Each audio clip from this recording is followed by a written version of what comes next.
অসমীয়া ভাষাত বিষ্ণুৰাভা সংগীত।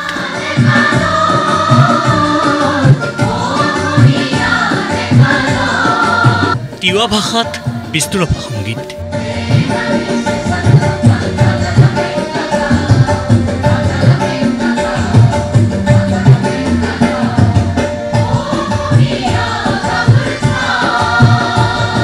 ৰাভা ভাষাত বিষ্ণুৰাভা সংগীত।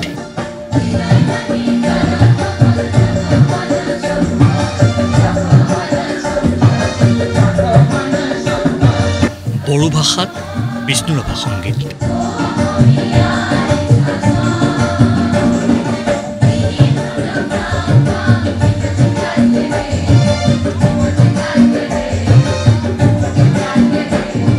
নলবাৰীত আছুৱে অনুষ্ঠিত কৰা বিষ্ণুৰাভা দিৱসৰ অংশ এয়া।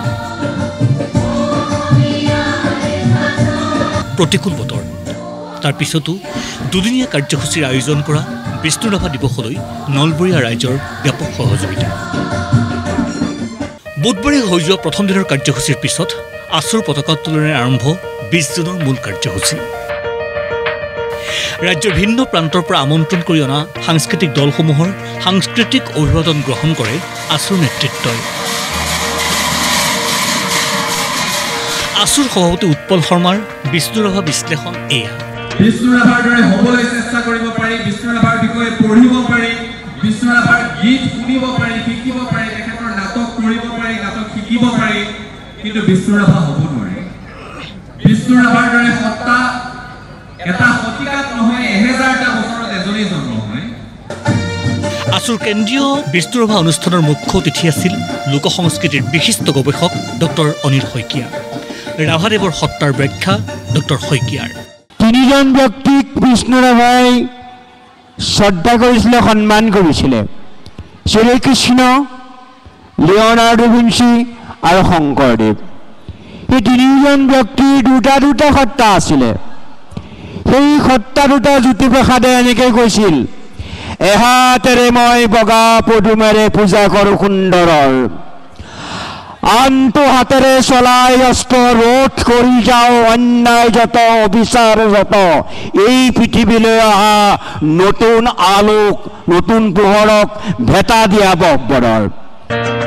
বিষ্ণুৰাভাৰ আদৰ্শ ব্যাখ্যা কৰিবলৈ গৈ ৰাভাৰ দৃষ্টিভংগীৰে বৰ্তমানৰ হিতাধিকাৰীমুখী শাসন ব্যৱস্থাক কঠোৰ সমালোচনা আছুৰ সাধাৰণ সম্পাদক শংকৰজ্যোতি বৰুৱাৰ। ৰাভাদেৱে কৈছিল নাঙল যাৰ মাটি তাৰ, আৰু এইখন চৰকাৰে কয় নাঙল বাদ দিয়া মাটি বাদ দিয়া, হিতাধিকাৰী কোৱা, আমাক বুদ্ধি থাকা, জুলুঙা পাতি তোমালোকে বিনামূলীয়া চাউল লোৱা, আৰু আমাৰ তোমালোকে ৰাখি গৈ থাকা আত্মনিৰ্ভৰশীল জাতিটোক, আত্মস্বাভিমানেৰে জীয়াই থকা জাতিটোক আত্মস্বাভিমানী আৰু আত্মনিৰ্ভৰশীল জাতি হিচাপে জীয়াই থাকিবলৈ নিদিয়ে। 3 কোটি 30 লক্ষ মানুহ থকা এই অসমখনত 1.5 কোটি মানুহ যদি হিতাধিকাৰী হ'বলগীয়া হয়, 1.5 কোটি মানুহে যদি বিনামূলীয়া চাউলৰ কাৰণে জুলুঙা পাতি চৰকাৰৰ মুখলৈ চাবলগীয়া হয়, তেনেহ'লে ৰাভাই যি সপোন দেখিছিল, নাঙল যাৰ মাটি তাৰ, যি সপোনেৰে তেওঁ আগবাঢ়ি গৈছিল, অসমীয়া জাতিৰ সংস্কৃতিৰ কথা কৈছিল, ভাষাৰ কথা কৈছিল, এই জাতিটো কেতিয়াও জীয়াই নাথাকিব, জাতিটোৰ সন্মুখত অমানিশা আহিব। কলাগুৰুৰ মৃত্যুৰ 55 বছৰৰ পিছতো পুনৰ নিৰ্মাণ নহ'ল তেখেতৰ সমাধি। কোনো ব্যৱস্থা নাই ৰাভাদেৱৰ সৃষ্টিৰ প্ৰণালীবদ্ধ অধ্যয়ন আৰু গৱেষণাৰ।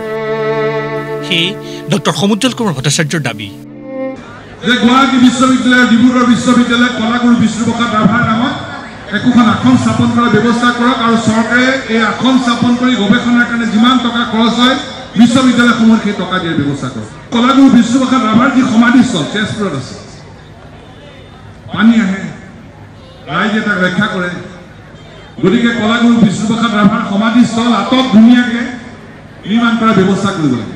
কলাগুৰু বিষ্ণুপ্ৰসাদ ৰাভাৰ যি সৃষ্টিৰাজি আমাৰ সকলো পাঠ্যক্ৰমত ব্যাপকভাৱে অন্তৰ্ভুক্ত কৰিব লাগে। টুকুৰা টুকুৰিকৈ আছে, খুব ব্যাপকভাৱে পৰিকল্পিতভাৱে তাক অন্তৰ্ভুক্ত কৰিব লাগে। কলাগুৰু বিষ্ণুপ্ৰসাদ ৰাভাৰ নামত এটা গৱেষণা প্ৰতিষ্ঠান, ইয়াত ৰিচাৰ্চ ইনষ্টিটিউট এটা অসমত স্থাপন কৰিব লাগে।